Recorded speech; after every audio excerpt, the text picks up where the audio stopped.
Le sang giclait sur les guirlandes scintillantes, chaud et poisseux, comme un vin rouge renversé sur la nappe de Noël. Mon frère, ce salaud aux yeux froids, tenait le couteau planté dans mon dos, son sourire carnassier illuminé par les bougies de l'âtre. « Joyeux Noël, Étienne » murmura-t-il, et le monde s'effaça en un tourbillon de douleur et de trahison, tandis que les rires de la famille résonnaient encore à mes oreilles, des rires qui avaient masqué des années de poison lent. Je me réveillai en sursaut, le cœur cognant comme un marteau-piqueur contre mes côtes, mais ce n'était pas l'hôpital ni l'enfer que j'imaginais. Non, c'était ma chambre d'enfance au manoir de Saint-Germain-en-Laye, avec ses tapisseries fanées et son odeur de bois ciré imprégné de lavande séchée. La date sur le calendrier mural, le 15 décembre 2015, me frappa comme une gifle, 10 ans en arrière, juste avant ce Noël maudit où tout avait basculé. J'étais vivant. Non, plus que ça, j'étais revenu. 35 ans, pas 45, mon corps encore souple, sans les cicatrices des intrigues familiales qui m'avaient rongé. Mes mains tremblaient en touchant mon visage dans le miroir ancien, la même barbe naissante, les mêmes yeux verts hérités de mère, mais maintenant, ils brûlaient d'une rage que je n'avais jamais osé libérer. Comment était-ce possible? La science française, si rationnelle, si cartésienne, n'expliquait pas ces fantômes du temps. Était-ce une hallucination post-mortem, un sursaut neuronal avant l'agonie finale? Ou pire, un cadeau pervers du destin, me forçant à revivre l'enfer pour le corriger? Je me rappelais tout, les dîners de famille où mon frère aîné, Laurent, et ma sœur cadette, Isabelle, me regardaient avec cette pitié feinte, tandis que père, ce patriarche impitoyable, signait des chèques pour sauver l'héritage. Le manoir de Saint-Germain, ce joyau du XVIIIe siècle perché sur les collines de la banlieue parisienne, n'était pas qu'une maison, c'était un piège, un labyrinthe de dettes et de secrets enterrés sous les parquets Louis XV. Et moi, Étienne Deveau, l'héritier légitime, j'avais été leur bouc émissaire accusé de dilapidation fictive, empoisonné par des ragots et, finalement, poignardé pour effacer mon nom des actes notariés. Chaque Noël, ils essayaient. Oh, pas avec des couteaux dès le début, non, c'était plus subtil, à la française, un verre de Bordeaux trop corsé, une chute accidentelle dans l'escalier de marbre, un testament falsifié glissé sous le sapin. En 2015, ce serait la première tentative sérieuse, je le savais maintenant. J'avais survécu par miracle cette année-là, attribuant ma nausée à l'indigestion festive, mais c'était du belladone dans le foie gras, administré par les mains délicates d'Isabelle. Laurent avait couvert, bien sûr, avec son sourire de notaire véreux. Et père? Il applaudissait en silence, veillant à ce que le manoir reste entre les griffes de ses vrais enfants, ceux qui n'avaient pas, comme moi, osé défier son empire immobilier en vendant une aile pour financer une école d'art à Montmartre. Je me levai, nu-pied sur le tapis persan, et descendis dans la bibliothèque au rayonnage croulant sous les volumes reliés de Balzac et Proust, ces auteurs qui, ironie du sort, disséquaient si bien la décadence bourgeoise. La maison était silencieuse, encore, il était 5 heures du matin, et Paris dormait sous un voile de brume hivernale. De la fenêtre, je voyais les lumières de la capitale clignoter au loin, comme des étoiles tombées dans la Seine. Mais mon esprit n'était pas à la poésie, il cartographiait la vengeance. Cette fois, je ne serais pas l'idiot romantique, le rêveur qui croyait en la rédemption familiale. Non, je serais le fantôme qui hante leur festin. Le premier pas, fouiller les secrets. Je savais où père cachait ses dossiers dans le coffre derrière le portrait de grand-mère, cette femme aux yeux de basilisque qui avait bâti la fortune sur des spéculations douteuses pendant l'occupation. Le code? Mon année de naissance, 1980, un détail qu'il avait murmuré ivre un soir de 2005. Le coffre s'ouvrit avec un clic discret, révélant des liasses jaunies, contrats de vente frauduleux, lettres de chantage à des politiciens socialistes, et où mon cœur s'emballa un dossier sur moi. Étienne, élément instable. Risque de révélation sur l'affaire Montreuil. Montreuil? La banlieue ouvrière où, en 1998, père avait fait raser un quartier pour un centre commercial, enfouissant sous le béton les corps de 2 ouvriers syndiqués et disparus. J'avais été complice involontaire à l'époque, un gamin de 18 ans signant des papiers sans lire. Il m'avait fait porter le chapeau moral, me taxant d'idéaliste pour masquer leur avidité. La rage monta, acide comme du vinaigre. Ces salauds m'avaient non seulement trahi, mais effacé année après année, Noël après Noël pour protéger ce nid de vipères. Laurent, avec son cabinet d'avocat à la Défense, blanchissait l'argent, Isabelle, professeure de littérature à la Sorbonne, diffusait les rumeurs pour me discréditer dans les cercles parisiens. Et moi? J'avais payé, divorcé, ruiné, isolé, jusqu'à ce couteau final en 2025, 10 ans plus tard, quand ils avaient décidé que l'héritage était trop lourd à partager. Je refermai le coffre, un plan germant dans mon esprit comme une vigne sauvage. La revanche ne serait pas brute, elle serait française, raffinée, empoisonnée de subtilité. D'abord, infiltrer, feindre l'innocence, raviver les liens. Inviter à un Noël réconciliateur au manoir. Puis, déterrer, utiliser mes connaissances du futur pour exposer les fraudes. Et enfin, frapper, des décisions qui les briseraient, les forçant à choisir entre leur peau et leur empire.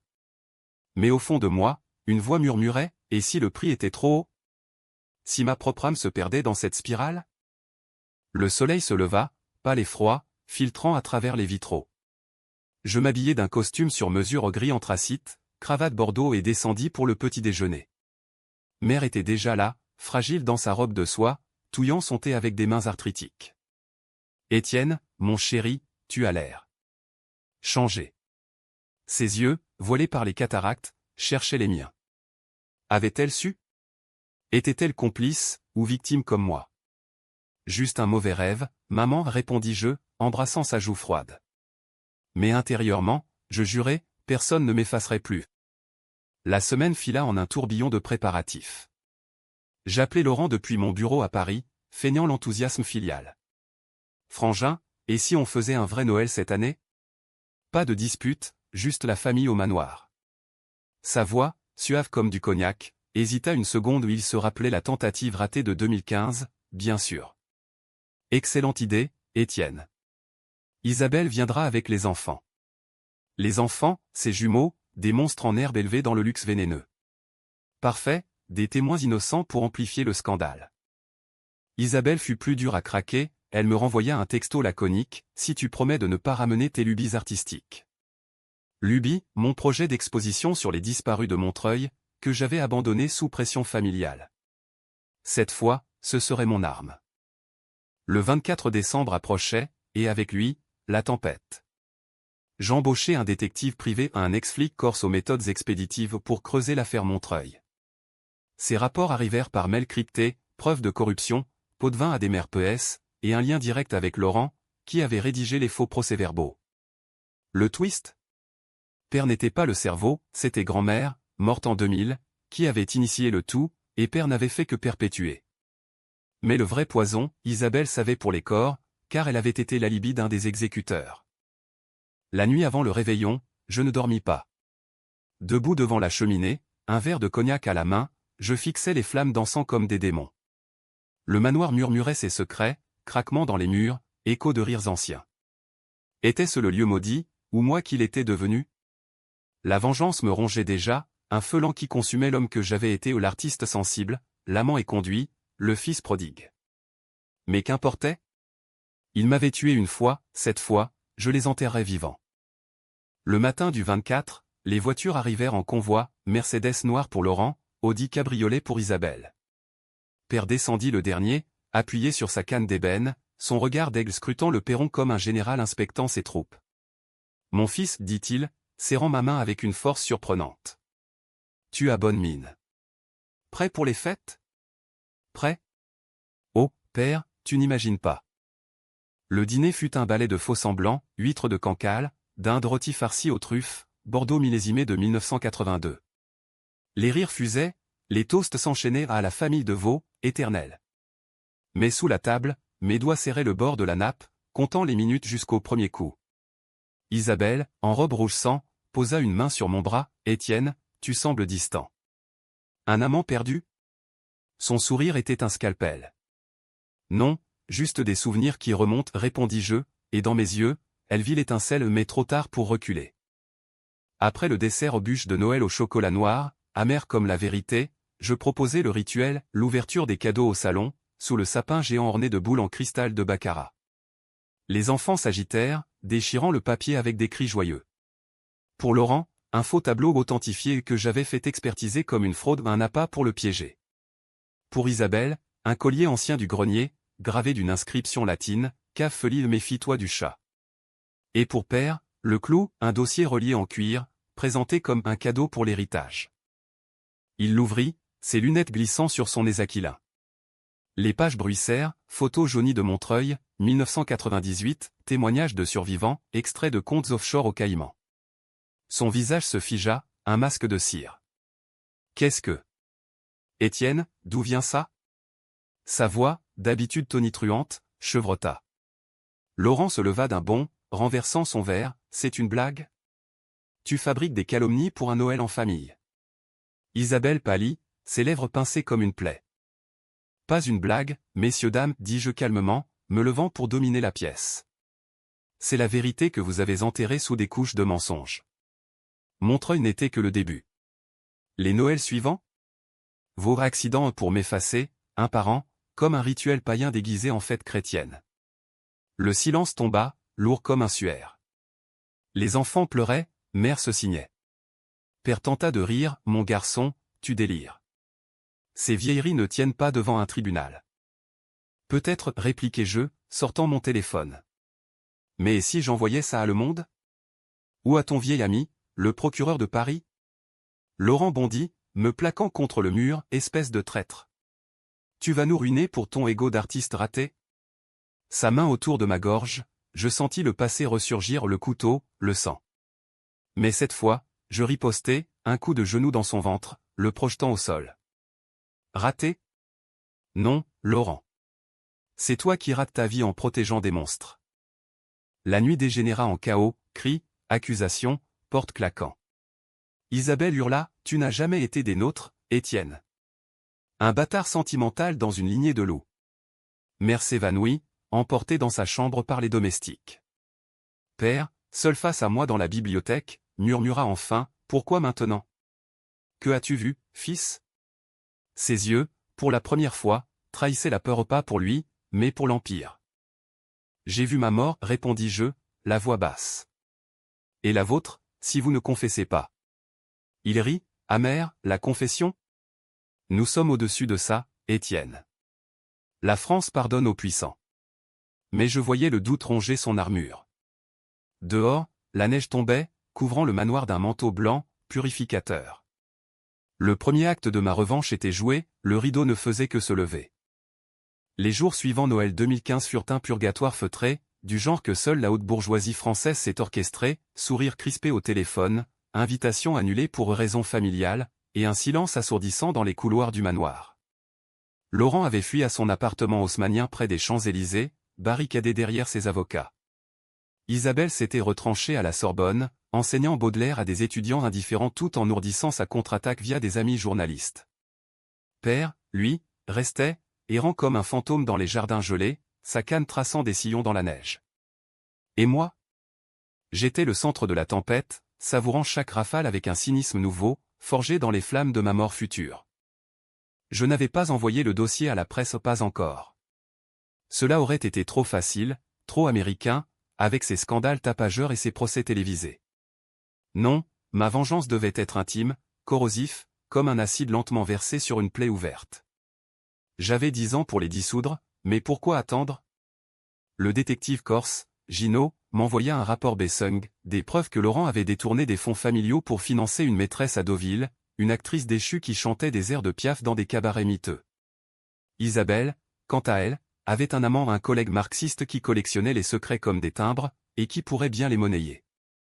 Le 27 décembre, je convoquai une réunion de famille dans le grand salon, sous le lustre de cristal qui avait vu tant de pactes scellés.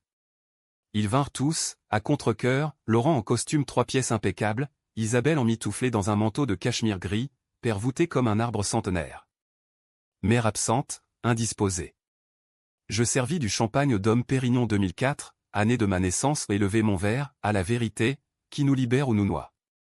Ils burent, méfiants, les bulles pétillant comme des mensonges. Étienne, commença Laurent, sa voix de baryton feignant la conciliation, ce dossier. C'est du passé. Montreuil était une erreur collective. Père a payé cher pour étouffer. Payer? Des pots de vin, oui, mais aux bonnes personnes. Erreur collective, répétai-je, riant doucement. Ou crime? 2 hommes morts sous les bulldozers, Laurent. Et toi, qui a rédigé l'acte de propriété falsifié? J'ai les originaux, signés de ta main. Son visage vira aux cendres, il avala de travers, toussant dans son mouchoir monogrammé. Isabelle intervint, ses yeux vers les miens, et là se lançant des flèches, et moi, dans ton petit scénario? J'étais une gamine de 16 ans.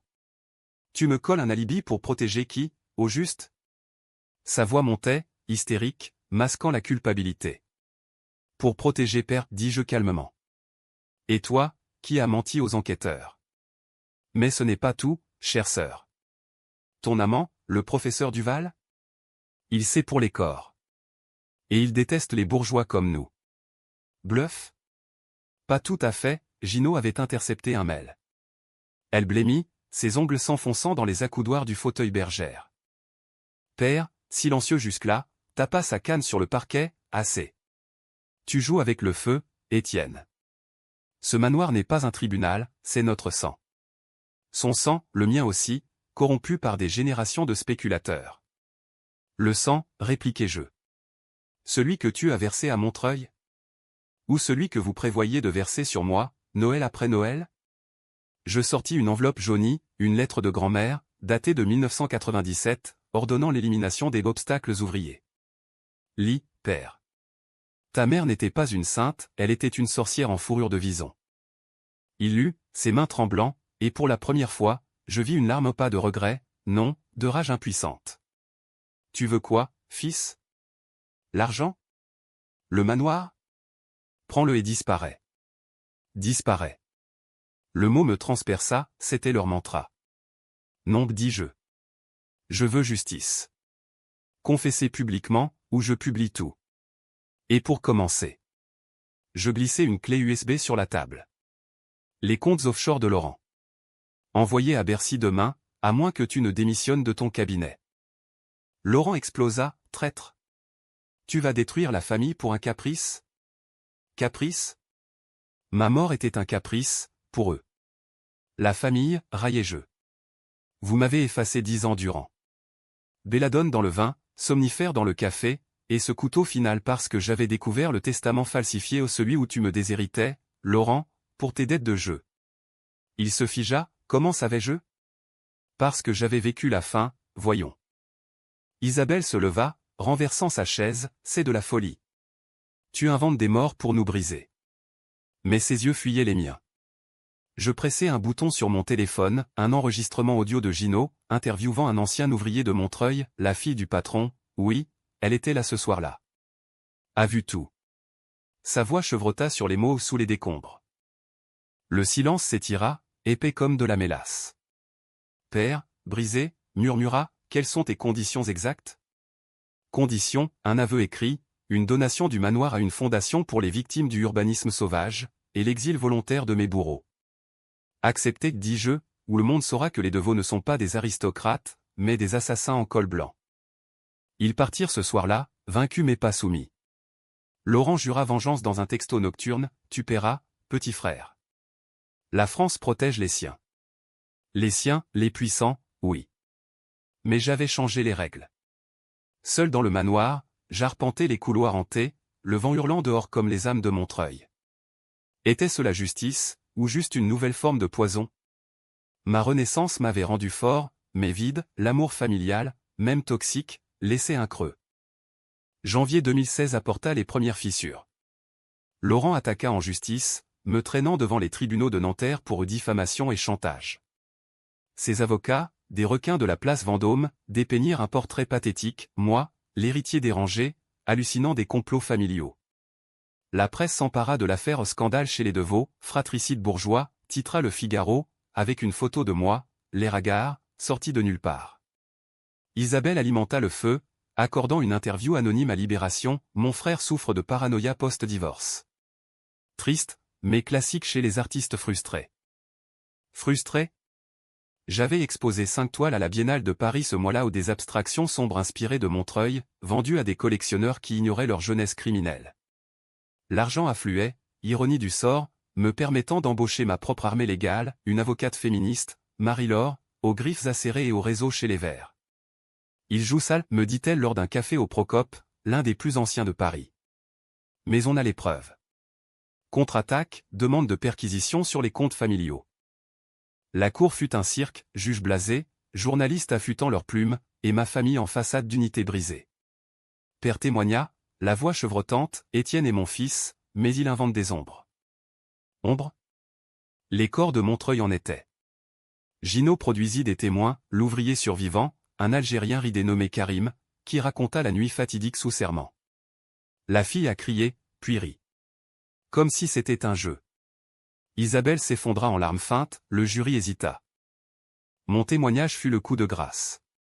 Debout face à Laurent, je le fixai, frère, souviens-toi de ce Noël 2025, quand ton couteau a glissé? Tu as dit joyeux Noël. Eh bien, joyeux procès. La salle retint son souffle, c'était du délire, ou une prophétie? Le juge suspendit l'audience, mais les fuites coulèrent, article dans Mediapart sur les secrets enfouis des Deveau. Laurent craqua le premier. Une nuit de février, il appela, ivre, Étienne, arrête. Je rends les fonds. Mais le manoir. C'est à pair. Rendre? Trop tard. Marie-Laure déposa une plainte pour détournement. Isabelle suivit, son amant Duval la lâchant pour un scandale personnel, il avait vendu des infos à la concurrence. Père vint me voir seul, au manoir, un soir de pluie battante. Tu gagnes, fils, dit-il, tendant un chèque, le titre de propriété, signé. Mais à quel prix? Tu nous étends. Haine? Oui, mais mêlé à une tristesse infinie. Pas vous, murmurai-je. Vos actes. Il partit dans la nuit, silhouette voûtée sous l'ombrelle, et je sus que c'était la fin d'une ère. Pourtant, la tension montait. Des lettres anonymes arrivèrent, tu ne sortiras pas vivant de ce Noël. Menace? Ou paranoïa? Gino renforça la sécurité. Et moi, je peignais, furieusement, des toiles de feu et de sang, vendant ma douleur à prix d'or. La Renaissance avait un goût amer, pouvoir, mais solitude. Était-ce la revanche, ou une prison dorée? Le printemps fleurit, cruel avec ses cerisiers en fleurs le long de la Seine. J'organisai une expo à Beaubourg, ombre de Montreuil, avec des installations interactives, projections de documents falsifiés, sculptures de béton fissuré. La critique acclama, Deveau, le peintre maudit, disait l'âme capitaliste. Mais les ombres familiales planaient. Isabelle tenta un rapprochement, un mail larmoyant, pardonne, frère. Maman décline. Maman, le seul lien pur, mourante de chagrin. Je visitai l'hôpital à Versailles, la trouvant frêle comme une feuille d'automne. Étienne, souffla-t-elle, arrête cette guerre. Ils sont ton sang. Sang, le mien, versé trop souvent. Trop tard, maman. Elle mourut 2 jours après, sans réconciliation. Enterrement discret à Saint-Germain, pluie incessante. Laurent et Isabelle vinrent, masques funèbres, mais leurs yeux promettaient l'enfer. L'été 2016 fut le tournant. Bercy frappa, perquisition au cabinet de Laurent, saisie d'actifs. Il se suicida? Non, il fuit en Suisse, laissant une note, Étienne, tu as gagné la bataille, mais pas la guerre. Isabelle, radiée de la Sorbonne pour conflit d'intérêts, se réfugia dans un couvent provençal, ironie pour une athée militante. Père, ruiné, vendit des bijoux de famille pour payer les avocats. Et moi? Le manoir était à moi, transformé en fondation, atelier pour artistes des banlieues, mémorial pour Montreuil. Mais la nuit, les cauchemars revenaient, le couteau, le sang, et maintenant, le visage de mère. La vengeance avait un coût, mon humanité. Pourtant, le vrai orage gronda en automne. Une lettre de Suisse, Laurent vivait, complotait. Noël approche. Souviens-toi. Le cycle recommençait? Automne 2016 enveloppa le manoir d'un manteau ocre et rougeoyant, les feuilles mortes crissant sous mes pas comme des avertissements ignorés. Paris, à 1 heure de route, bourdonnait de rumeurs, les Deveau, cette dynastie déchue, n'était plus qu'un fait divers croustillant pour les dîners en ville. J'avais gagné la première manche, le manoir sauvé, les scandales publics, mes siblings exilés, mais la victoire avait le goût fade d'un absinthe éventé. Seule la peinture me tenait, ces toiles où je vomitais ma rage en coups de pinceau violents, exposées maintenant à Londres et New York. Deveau, le vengeur pictural, titra The Guardian. Vengeur? Plutôt un damné, hanté par les échos de Noëls assassinés. Gino, mon ombre corse, m'alerte sur une menace concrète, Laurent, retranché dans un chalet près de Genève, recrutait des mercenaires, pas des tueurs à gages hollywoodiens, non, des consultants discrets, ex-DGSE, pour régler un différend familial. Le Noël 2016 approchait, et avec lui, leur rituel maudit. Je renforçais les serrures du manoir, installais des caméras high-tech. Ironie, ce bastion du passé devenu forteresse high-tech. Mais intérieurement, le doute rongeait, étais-je le chasseur, ou la proie reformée? Une décision controversée s'imposa alors, une de celles qui font basculer l'âme.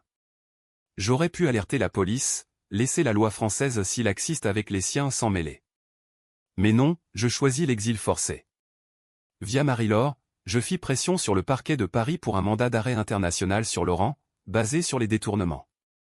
C'est risqué, avertit-elle, sirotant un espresso au flore. Il a des amis haut placés. Risqué? Ma mort l'était plus. Le mandat partit, et avec lui, une taupe dans leur rang, un clerc de notaire corrompu par Gino, qui me filtra les plans. Leur intention? Pas un couteau cette fois, trop grossier après le scandale. Un accident, empoisonnement au monoxyde de carbone via la cheminée défectueuse du manoir, pendant un rassemblement festif. Isabelle, revenue de son couvent pour sauver les apparences, serait là pas une invitation larmoyante à Noël, pour honorer maman. J'acceptais, feignant la faiblesse. Viens, sœur. Un dernier Noël. Son mail de réponse suintait le faux repentir, pour maman. Et pour nous.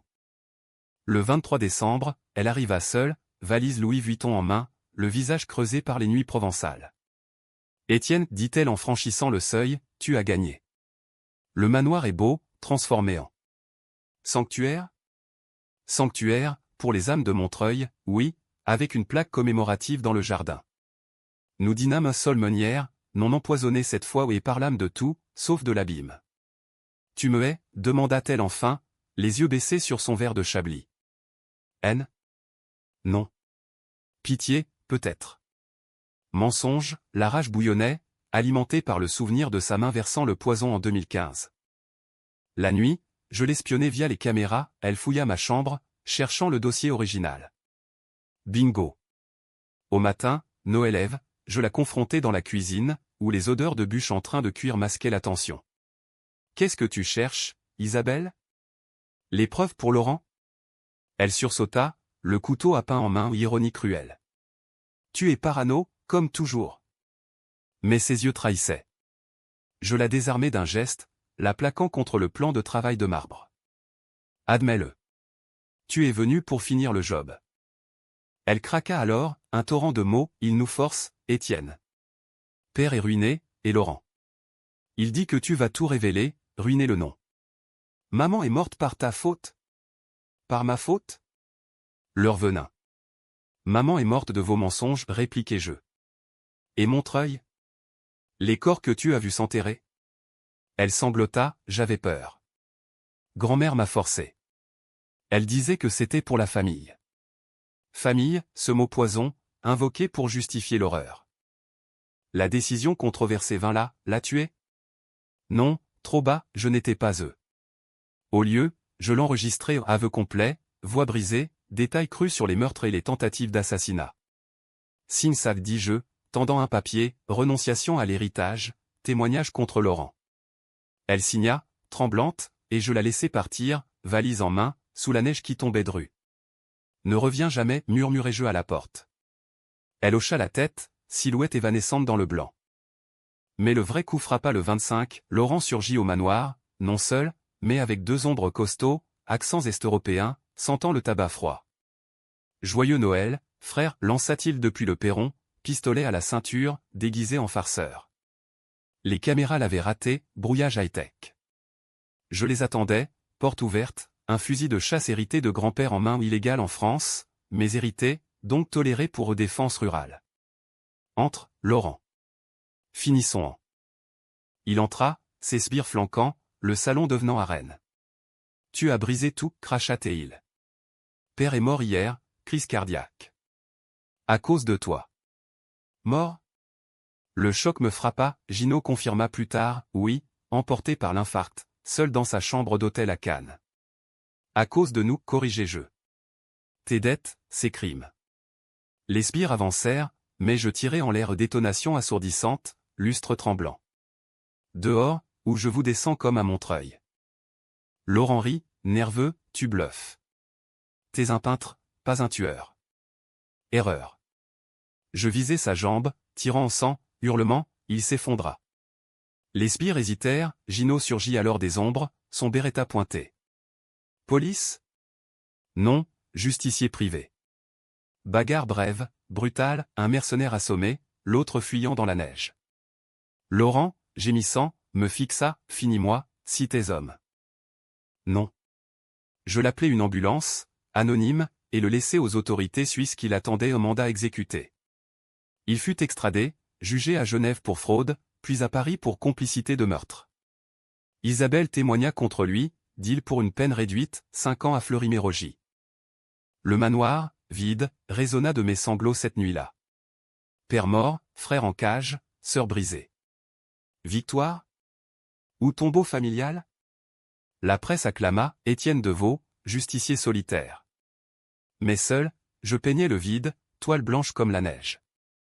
Pourtant, un twist se profilait. Printemps 2017, une lettre de Suisse, post-mortem de père. Fils, le manoir cache plus. Cherche la crypte sous la chapelle. Grand-mère n'était pas seule. Crypte? Secrets enfouis plus profonds. La chasse recommença, vengeance ou exorcisme? Le printemps 2017 déferla sur Saint-Germain-en-Laye comme une vague de lumière impitoyable, révélant les fissures du manoir que l'hiver avait masquées. Les rosiers du jardin, plantés par grand-mère en 1945, fleurissaient en un rouge sanglant, moqueur, tandis que je fouillais les recoins oubliés de la maison. La lettre de père, pliée dans son enveloppe scellée de cire son sceau familial, un loup aux griffes d'or brûlait dans ma poche comme un charbon ardent. La crypte sous la chapelle, avait-il écrit de sa main tremblante. Là, le vrai poison. Pas Montreuil, mais avant. Pardonne-moi, ou maudis-moi, c'est ton droit. Mort depuis Noël, il choisissait ce moment pour confesser? Calcul ou regret tardif? La chapelle, annexe gothique du manoir, datée du XVIIe siècle, voûtes ogivales, vitraux dépeignant des saints martyrs, et un autel en marbre noir poli par des siècles de prières hypocrites. La famille n'y mettait plus les pieds depuis les années 60, la laïcité française rendant ses rituels obsolètes pour des bourgeois athées. Mais moi, hanté par ma renaissance, je sentais les murs suintés des secrets.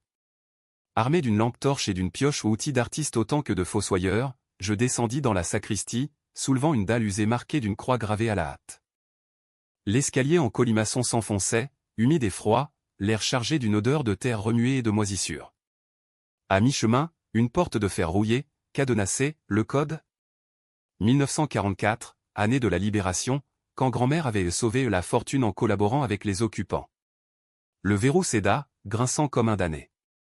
La crypte s'ouvrit, cave voûtée, mur tapissé de caisses poussiéreuses, et au centre, un autel improvisé avec des reliquaires au nom des os de saints, mais des documents nazis, contrats de spoliation juive, titres de propriété volés à des familles déportées de Belleville. Mon estomac se noua.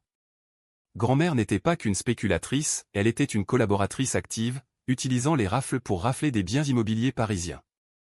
Montreuil n'était qu'un écho moderne, la même avidité, recyclée en urbanisme sauvage.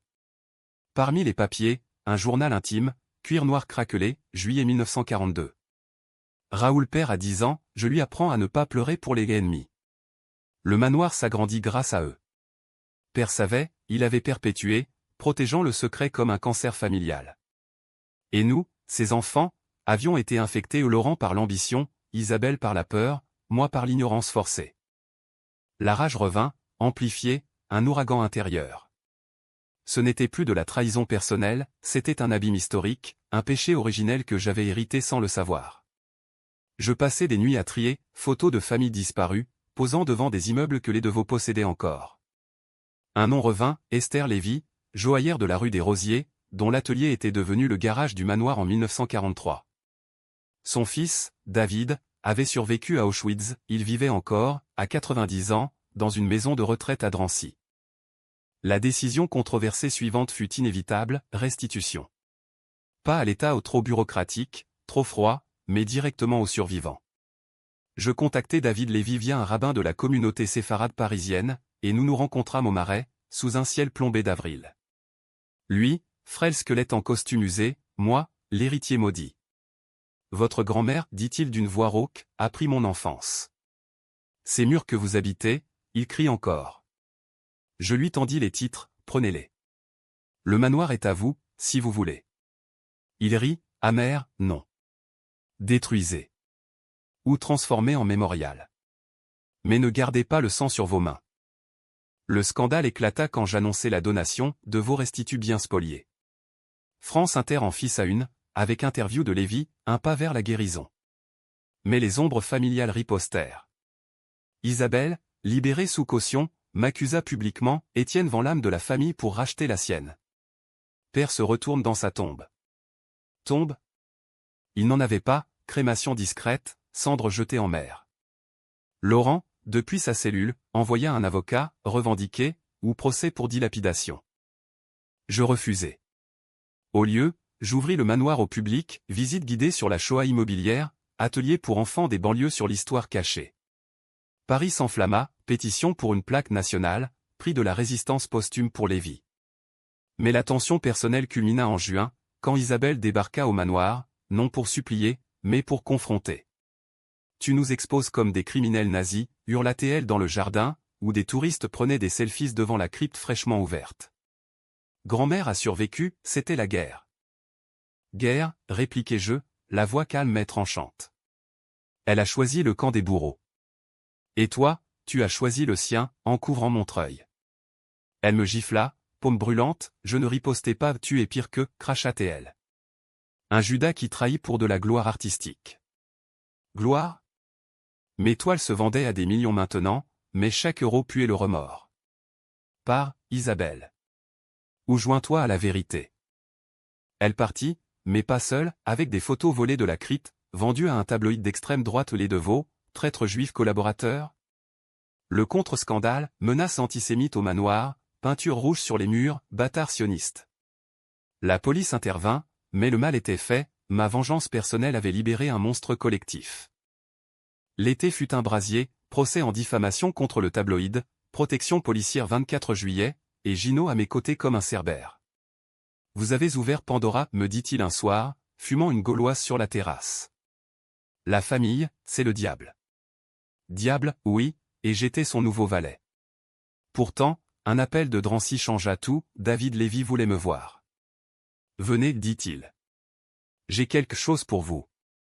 À la maison de retraite, sous les néons froids, il me tendit une boîte, bijoux de sa mère, cachés pendant des décennies. Elle les avait enterrés sous l'atelier. Pas volés, mais sauvés pour un jour. Sauvés. Le twist, grand-mère n'avait pas tout pris, Esther avait résisté en secret. Votre grand-mère était monstre, mais votre père. Il a hésité. Une fois, en 1944, il a prévenu un voisin. Père, hésitant? Le héros caché dans le vilain? Le choc me terrassa. Ma revanche, si pure au départ, était incomplète, il y avait de la nuance dans le noir. Mais trop tard pour reculer. Noël 2017 approchait, et avec lui, le dernier acte, Laurent, libéré sur appel, jurait de revenir. Cette fois, pas d'accident, menaça-t-il par avocat. Justice pour père.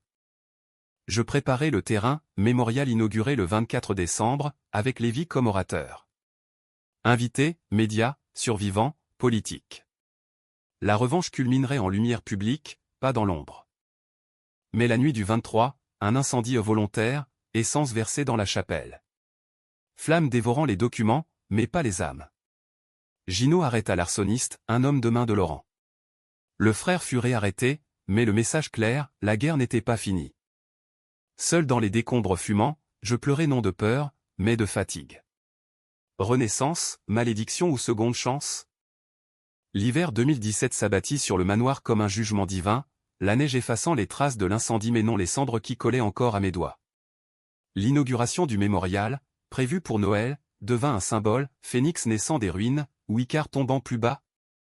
Les médias affluaient aux caméras de France 2, drones bourdonnant au-dessus des jardins gelés, transformant Saint-Germain en plateau télévisé. David Lévy, infatigable, répéta son discours, ce lieu n'est plus une maison de loup, mais un temple de mémoire. Temple, ironie pour une chapelle qui avait abrité des reliques volées. Laurent, de sa cellule à la santé, lança son dernier assaut, une demande de reprise en justice, alléguant aliénation mentale de ma part, avec expertise psychiatrique achetée. Ton frère est obsédé, arguèrent ses avocats au palais de justice de Paris, brandissant mes toiles comme preuve de folie. Obsédé? Oui, par la justice que j'avais invoquée comme un dieu vengeur. Marie-Laure contre-attaqua avec brio, témoignage de Lévi, enregistrement d'Isabelle, et mon propre récit édulcoré, bien sûr, sans la prophétie de ma mort. Le procès, en janvier 2018, fut le climax, salle comble, flash crépitant comme des coups de feu. Laurent, menotté mais en costume impeccable, me fusilla du regard depuis le banc des accusés. Étienne a fabriqué cette histoire pour l'héritage, déclara-t-il, voix suave. Fabriqué? Les preuves s'empilaient, forensique sur les documents de la crypte, ADN sur les bijoux de Lévi, matching des échantillons familiaux. Isabelle, citée comme témoin, choisit le silence ou plutôt, la fuite, disparue en Espagne, sous un faux nom, poursuivie pour faux témoignage. Mon tour vint, face au juge, une femme aux lunettes sévères nommée par Macron lui-même, je parlais sans note, la voix ferme. Honoré tribunal, ce n'est pas vengeance, mais reckoning. Ma famille a volé des vies en 1942, en 1998, et tenté de voler la mienne, Noël après Noël. Je décrivis les accidents sans mentionner ma renaissance, trop fantastique pour un tribunal cartésien. Le couteau de 2025? Une vision, un cauchemar qui m'a sauvé. Murmure dans la salle, le juge fronça les sourcils, mais les preuves parlaient plus fort. Le verdict tomba comme une guillotine, Laurent condamné à 20 ans pour complicité de meurtre et fraude, bien confisqué au profit du mémorial. Isabelle, extradée plus tard, écopa de 10 ans. La famille de Vaux, dissoute, n'était plus qu'un nom dans les annales judiciaires. Pourtant, le twist final surgit au printemps 2018, quand Gino apporta une boîte, lettre de père, cachetée avant sa mort. La dernière, fils, si tu lis ceci, c'est que j'ai perdu. Mais sache, ta mère n'était pas ma femme. Elle était la sœur de Esther Lévy, cachée pendant la guerre. Tu es juif, Étienne. Héritier des victimes, pas des bourreaux. Le choc, ma naissance, fruit d'un amour interdit, masqué pour protéger le secret. Mère, ma complice involontaire, portait le poids de 2 holocaustes. BKCH? Oui, car la révélation me brisa, j'avais vengé les miens sans le savoir, un Lévi vengeant les de Vaux. Je visitai la tombe de mère simple dalle au cimetière de Saint-Germain, et pleurai pour de bon. Pourquoi n'as-tu rien dit, murmurai-je au vent. Paris, indifférente, continuait, Seine coulant, Tour Eiffel scintillant, mais moi, changé à jamais. Le manoir prospéra comme centre culturel, exposition sur la mémoire, concert de klezmer sous les voûtes restaurées. J'exposai une dernière série, Renaissance, toile mêlant sang et lumière, vendue pour financer des bourses à Drancy. David Lévy mourut en 2019, me léguant ses mémoires, à Étienne, le pont entre les mondes. 10 ans passèrent jusqu'à 2025, l'année de ma mort originelle. Seul au manoir, le 24 décembre, je levai un verre de Bordeaux pur à la santé des fantômes. Pas de couteau, pas de poison, juste la paix, âpre et méritée. La vengeance avait été catharsis, controversée, certains me traitaient de traître, d'autres de saint, mais nécessaire. J'étais revenu non pour tuer, mais pour renaître. Et si c'était la fin? Ou un nouveau cycle? Le manoir murmura, éternel, sous la neige.